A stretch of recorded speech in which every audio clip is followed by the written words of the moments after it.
من صام رمضان ایمانا واحتسابا غفر له ما تقدم من ذنبه ومن قام رمضان ایمانا واحتسابا غفر له ما تقدم من ذنبه. تو سیام اور قیام جو ہے ان دونوں کا حق ادا ہو جاتا ہے.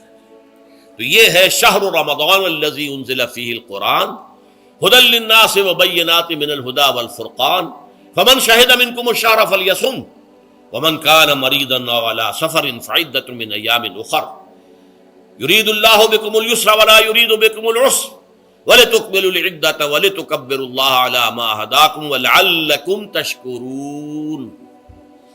اب جو آخری لفظ ہے لعلکم تشکرون، اب اس کی وضاحت سمجھیے.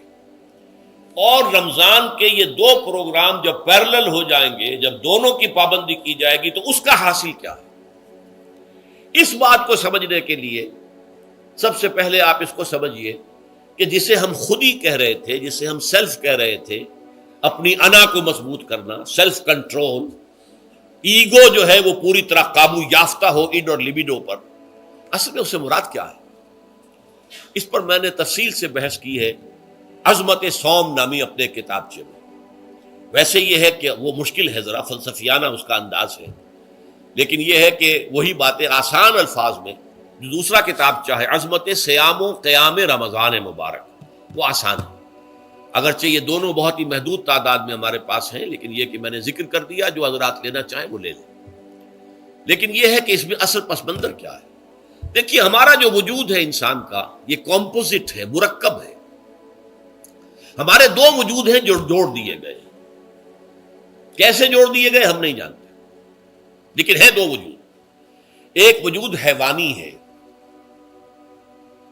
میں نے عرض کیا تھا پہلے ہی، ہر انسان ایک حیوان بھی ہے مکمل، سارے حیوانی تقاضے ہمارے اندر بھی ہیں. لیکن حیوان اور انسان میں بنیادی فرق یہ ہے کہ انسان کا جو اصل وجود ہے وہ روحانی ہے. اس روحانی وجود کی وجہ سے انسان کا وہ مقام ہوا کہ تمام فرشتوں کو اس کو سجدہ کرنے کا حکم دیا گیا. فَإِذَا سَوَّيْتُهُ وَنَفَخْتُ فِيهِ مِن رُوحِي فَقَعُوا لَهُ سَاجِدِينَ. فرشتوں سے کہہ دیا گیا تھا کہ میں ایک بشر پیدا کرنے والا ہوں مٹی سے. جب میں اسے پیدا کر لوں اور اس کی ناک پلک سنوار دوں، دو پلک درست کر دوں، تو پھر اس کے سامنے اور اس میں اپنی روح میں سے پھونک دوں تو گر پڑنا اس کے سامنے سجدے. حیوان انسان اور انسان روحانی، یہ دونوں مل کر اب آدم بنے ہیں. نمبر دو، اس حیوان انسان کا وجود زمین سے ہے، مٹی سے پیدا کی، مٹی سے، گارے سے، طین لازب سے، چپچپانے والے گارے سے، وہ جس میں کہ بدبو پیدا ہو جائے، یہ ساری باتیں کہی گئی ہیں. اور سائنس بھی کہتی ہے مٹی سے پیدا ہوئے. کیسے پیدا ہوئے اس میں اختلاف ہے، لیکن یہ کہ ہے مٹی ہماری اوریجن، قرآن بھی کہتا ہے اور سائنس بھی کہتی ہے. اور ہمارے وجود کو جب وہ تھک جائے، مزمحل ہو جائے، اس کی انرجی کم ہو جائے، تو اس کے لیے جو غذا ہے، جو تقویت ہے، وہ بھی ساری زمین سے آ رہی ہے. آپ نے پھل کھائے، آپ نے گندم کھائی، آپ نے چاول کہاں سے آ رہے ہیں؟ اچھا، بکری کا گوشت کھایا تو بکری کا گوشت کس چیز سے بنا ہے؟ اس نے گھاس کھائی ہے، اس نے پتے کھائے ہیں، وہیں سے تو بنا ہے نا. الٹیمیٹ سورس آپ کے وجود حیوانی کے لیے جو آ رہی ہے وہ زمین ہے. وجود روحانی کو بھی تقویت کی ضرورت ہے، وہ بھی مزمحل ہوتی ہے، کمزور ہو جاتی ہے. خاص طور پر جبکہ وجود حیوانی کا اس پر غلبہ ہو جائے، تب تو یوں سمجھیے کہ وہ بالکل بے ہوش ہو کر موت کے قریب پہنچ جاتی ہے. اس کی تقویت، اس کی غذا وہیں سے آئی ہے جہاں سے روح آئی ہے. وہ کلام ربانی ہے، روح ربانی. نفخت فیہ من روحی، من روحی، من روحی، میں پھونک دوں اس میں اپنی روح میں سے. روح کا تعلق ذات باری تعالیٰ کے ساتھ ہے. اسی طرح کلام ربانی کہاں سے آیا ہے؟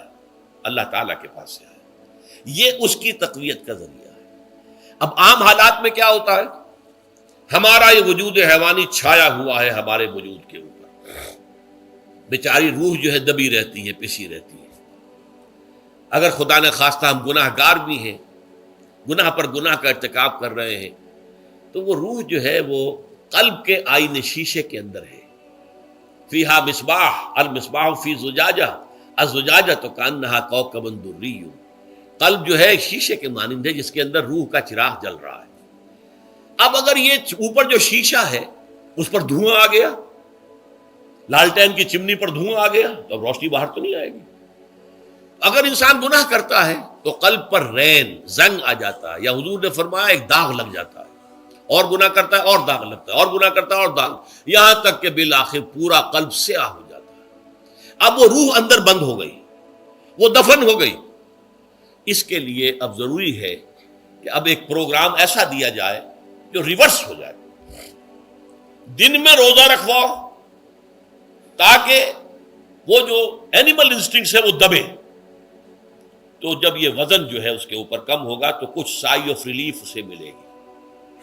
جیسے بے ہوش آدمی پڑا ہے، اسے کوئی ہلکا سا ہوش آ رہا ہے، آپ نے پانی کے کچھ چھینٹے دیے، اس کے بعد آپ نے رات کو کھڑے ہو کر قرآن کے انوار کو اتارا. بارش برس رہی ہے روح انسانی کے اوپر، قلب روحانی، قلب انسانی کے اوپر، جس میں کہ وہ روح جو ہے وہ دفن ہے، وہ زندہ ہوگی اثر نو، ہوش میں آئے گی. اور ہوش میں آئے گی تو دو کام ہوں گے.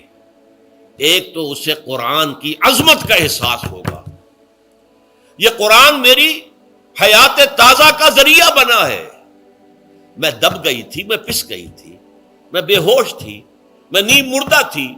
اس قرآن کی بارش نے، یہ ترشح جو ہوا ہے مجھ پر، اس نے مجھے حیات تازہ عطا فرمائی. یہ جو قدر کا احساس ہوگا قرآن کا، لعلکم تشکرون، تاکہ تم قرآن کی عظمت سے واقف ہو. ایک انسان بھوک کی وجہ سے اس کا شوگر لیول اتنا گر گیا کہ بے ہوش پڑا ہوا. اب ظاہر بات ہے کہ آپ اسے کچھ پانی کے چھینٹے دیں گے تو کچھ ہوش میں آئے گا، پھر غذا دیں گے تو اب وہ پوری توانائی پر آئے گا، تو معلوم ہوگا اسے اس غذا کی کیا قدر و قیمت ہے. اگر آپ کو بھوک ہی نہیں لگتی تو غذا بے معنی شے ہے.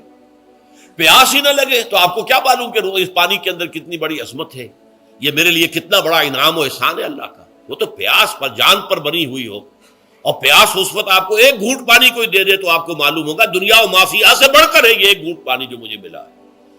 اسی طرح جب روح دبی ہوئی تھی حیوانی وجود کے بوجھ تلے، جبکہ وہ نیم خابیدہ یا نیم بے ہوش یا بالکل بے ہوش تھی، وہ دن میں تو روزہ رکھ کر اس پر سے حیوانی وجود کا وزن کم کیا گیا، اسے ایک ریلیف ملی. رات کو قرآن مجید کے انوار و برکات اس میں جذب کیے گئے تو اس کو پوری توانائی حاصل ہوئی. اس پوری توانائی کا پہلا نتیجہ تشکر، قرآن کا شکر. الحمدللہ الذی انزل علی عبدہ الکتاب ولم یجعل لہ عوجا. پھر وہ قلب کی گہرائیوں سے نکلے گا. سارا شکر اس اللہ کے لیے جس نے اپنے بندے پر صلی اللہ علیہ وسلم کتاب نازل کی اور اس میں کوئی کجی نہیں رکھی، کسی طرح کی ایش پیش نہیں. یا تبارک الذی نزل الفرقان علی عبدہ لیکون للعالمین نصیرا. بڑی بابرکت ہے وہ ذات جس نے اپنے بندے پر فرقان نازل فرمایا تاکہ وہ تمام جہان والوں کے لیے نذیر اور خبردار کرنے والا بن جائے. یہ قرآن کی عظمت کا احساس. اور ظاہر بات ہے جس قدر کسی نعمت کی قدر و قیمت کا احساس ہوگا اسی قدر تو آپ شکر ادا کریں گے. اگر آپ نے کسی بچے کے ہاتھ پر ہیرا رکھ دیا، اسے کیا پتا یہ ہیرا کس بلا کا نام ہوتا ہے، وہ سمجھے گا کانچ کا ٹکڑا ہے. لیکن اگر کوئی واقعتاً کو جوہر شناس ہو، جوہری ہو، اس کو آپ ہیرا دیں گے تو اسے معلوم ہے کہ مجھے کیا چیز دی گئی ہے. اس کے اندر جو شکر پیدا ہوگا وہ اس بچے کے اندر تو نہیں پیدا ہو سکتا جسے معلوم ہی نہیں. تو قرآن مجید کی اصل عظمت سے انسان واقف کب ہوگا؟ جبکہ اس کے ذریعے سے اس کی روح کو ایک حیات تازہ مل جائے اور اس طرح وہ پروگرام ریورس ہو جائے جو عام طور پر چل رہا تھا. ساری توجہ اپنے جسم پر، اس کے تقاضوں پر. جسم میں تھوڑی سی پھنسی نکل آئی ہے، بھاگ رہے دوڑ رہے ہیں اس کے علاج کے لیے. کوئی اور مرض لاحق ہو گیا، بھاگ رہے ہیں دوڑ رہے ہیں اس کے علاج کے لیے، بڑی بڑی فیسیں بھی دے رہے ہیں. ساری جسم کی پرواہ ہے. روزانہ نہا رہے ہیں اور اچھے سے اچھا صابن لا کر نہا رہے ہیں، وہ جسم کی پرواہ ہے نا، اس کی دیکھ بھال ہے. روح کی طرف توجہ ہی نہیں. یہ ہے وہ بات جو کہی گئی ہے سورہ حشر میں، اور جسے علامہ اقبال نے پھر اپنے فلسفہ خودی کی اساس اور سورس قرار دیا ہے. وَلَا تَكُونُوا كَالَّذِينَ نَسُوا اللَّهَ فَأَنسَاهُمْ أَنفُسَهُمْ أُولَٰئِكَ هُمُ الْفَاسِقُونَ. دیکھو اے مسلمانوں، ان لوگوں کے مانند نہ ہو جانا جنہوں نے اللہ کو بھلا دیا تو اللہ نے انہیں اپنے آپ سے غافل کر دیا، اور یہی لوگ فاسق و فاجر ہیں. یہ سوال پیدا ہوتا ہے کہ انسان اپنے آپ سے کہاں غافل ہوتا ہے؟ کیا اپنے وجود حیوانی سے غافل ہوتا ہے؟ کیا بھوک لگتی ہے تو ادھر ادھر منہ نہیں مارتا؟ غذا کو حاصل کرنے کے لیے کوشش نہیں کرتا؟ پیاس لگتی ہے تو کیا پانی یا کوئی اور مشروب تلاش نہیں کرتا؟ کوئی بیماری لاحق ہوتی ہے تو کیا اس کے علاج کی طرف توجہ نہیں کرتا؟ اسے آرام کی حاجت ہوتی ہے تو آرام نہیں لیتا؟ اپنے اس وجود سے تو غافل نہیں. کون سے وجود سے غافل ہوا ہے؟ وہ روحانی وجود سے غافل ہے. بھول گیا کہ میرے اندر روحانی وجود بھی ہے اور اس کا تعلق ذات باری تعالیٰ کے ساتھ ہے. اس نے سمجھا کہ میں بس حیوان ہوں، نرا حیوان ہوں، اپنے اس وجود کی اصل حقیقت ہی سے بے خبر، غافل. چنانچہ آج کے دور کا سب سے بڑا المیہ کیا ہے؟ ڈارون کے نظریے کے جو اثرات پیدا ہوئے ہماری معاشرت پر، ہماری سوچ پر، ہمارے فکر پر، ہمارے فلسفے پر، ہماری سوشولوجی پر، وہ کیا ہے کہ ہم بھی نرے حیوان ہیں. اللہ اللہ خیر سلام. یہ سب سے بڑی محرومی ہے اس دور کی کہ انسان اپنے اصل شرف سے خود ہی مستعفی ہو گیا. ہمارا کوئی وجود ہے ہی نہیں روحانی وغیرہ. روح کسے کہتے ہیں ہم نہیں جانتے، بس یہ جسم ہے. ہم اللہ کو نہیں جانتے کون ہے کون نہیں ہے. ہوگا ہم تو اس کائنات کو جانتے ہیں. ہم روح سے واقف نہیں، ہم تو اپنے جسم کو واقف. آخرت سے ہمیں کچھ پتہ نہیں، شاید ہو شاید نہ ہو، کچھ پتہ نہیں، لیکن یہ زندگی تو ہے، اسے ہم جانتے ہیں. یہ ہے آج کے انسان کا سب سے بڑا المیہ. اور یہ ہے ماس اسکیل کے اوپر ارتداد، ذہنی طور پر مرتد ہو چکے ہیں. انسانوں کی عظیم اکثریت مرتد ہو چکی ہے. یہ ہے در حقیقت کہ روزہ جو ہے اس پروگرام کو آ کر ریورس کرتا ہے. دن میں کھانے پینے، جنسی تقاضے پر پابندی، وہ وجود حیوانی کا وزن کچھ کم ہوا. روح جو دبی ہوئی تھی، یا سسک رہی تھی یا بے ہوش تھی یا نیند مردہ تھی، اسے کچھ ریلیف ملا. اب اس کے اوپر قرآن مجید کے تیرے ضمیر پہ جب تک نہ ہو نزول کتاب، گرہ کشاہ نہ رازی نہ صاحب کشاف، ہمارے دلوں کے اوپر بارش ہو رہی ہو انوار قرآنی کی. وہ ظاہر بات ہے کہ بغیر سمجھے تو نہیں ہوگی بارش.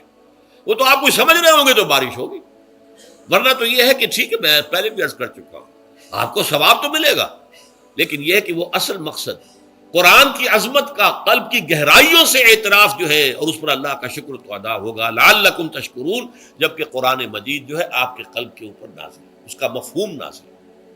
اچھا، اس کا دوسرا نتیجہ کیا نکلتا ہے؟ جب وہ روح جو ہے وہ ہوش میں آئے گی، اس کو حیات تازہ مل گئی، وہ اپنے اصل مرکز اور منبع اور سرچشمہ کی طرف جو ہے متوجہ ہوگی. عربی زبان کا ایک مقولہ ہے، کل شیء یرجع الی اصلہ، ہر شے اپنی اصل جڑ کی طرف جو ہے لوٹتی ہے. ہمارا وجود حیوانی زمین سے زمینی کی طرف لوٹتا ہے، یعنی مرنے کے بعد زمینی میں چلا جائے گا. اور نمبر دو، دنیا میں بھی زمینی خواہشات، زمینی تمنائیں، آرزوئیں وہ ہیں. ولکنہ اخلد الی الارض، جیسے کہ سورہ وہ کہا گیا ہے بلعام بن باعورہ کے بارے میں سورہ اعراف میں، وہ تو زمین ہی کی طرف دھنستا چلا گیا. ہماری روح کا منبع اور سرچشمہ ذات باری تعالیٰ ہے، وہ امر رب ہے، لہذا فوراً انسان اپنے رب کی طرف متوجہ ہوتا ہے. یہ اللہ کی طرف متوجہ ہو جانا اور پھر اس سے ہم کلام ہونا اور اس سے دعا کرنا، یہ ہے روزے کا اصل مقصد. جب سیام اور قیام رمضان مبارک کا دوہرا پروگرام ہوگا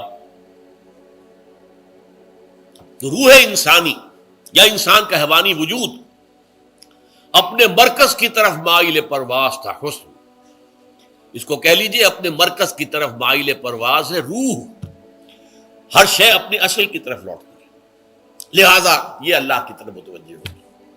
یہ اللہ تعالیٰ کی طرف متوجہ ہونے کا معاملہ دنیا میں رہا ہے کہ لوگ کہیں جنگلوں میں جا کر تپسیائیں کر کے، غاروں میں بیٹھ کے، بڑی بڑی ریاضتیں کر کے کیا چاہتے تھے؟ مجھ کو ہے تیری جستجو، مجھ کو تیری تلاش ہے، خالق میرے کہاں ہے تو، مجھ کو تیری تلاش ہے. میں نے یہ نظم جو ہے تقریباً 6 سال جو ہے ہر روز صبح، ہمارا جو ہائی اسکول تھا اس میں جو صبح پریئر ہوتی تھی، لوگ سب جمع ہوتے تھے، پورا اسکول جو ہے اس کے ہمارے طلبا، تو یہ نظم جو ہے پڑھی جاتی تھی. مجھ کو ہے تیری جستجو، مجھ کو تیری تلاش ہے، خالق میرے کہاں ہے تو، مجھ کو تیری تلاش ہے. روح انسانی چاہتی ہے اللہ کا تقرب، اللہ کے قریب ہونا، اللہ سے رشتہ استوار کرنا. یہ وجود حیوانی حائل ہے اس کے راستے میں. یہ حیات دنیاوی اس کے لیے پنجرا بن گئی ہے. اس روح کے لیے یہ ایک در حقیقت ایک قید خانہ ہے. جیسے کہ حضور نے فرمایا کہ دنیا سجن المومن و جنت الکافر، مومن کے حق میں یہ دنیا قید خانہ ہے، اس کی روح جو ہے یہاں آ کر اس جسد حیوانی کے اندر جو ہے وہ دفن ہو گئی ہے، قید خانہ ہے، اس پنجرے میں بند ہو گئی ہے۔ تو لیکن وہ کافر کے لیے یہی باغ و بہار ہے، یہیں پر عیش کرنے ہیں، یہیں پر مزے لوٹنے ہیں۔ تو اس سے در حقیقت ریلیف ملتا ہے، تو انسان متوجہ ہوتا ہے اللہ کی طرف اور دعا کرتا ہے، اللہ سے ہم کلام ہوتا ہے۔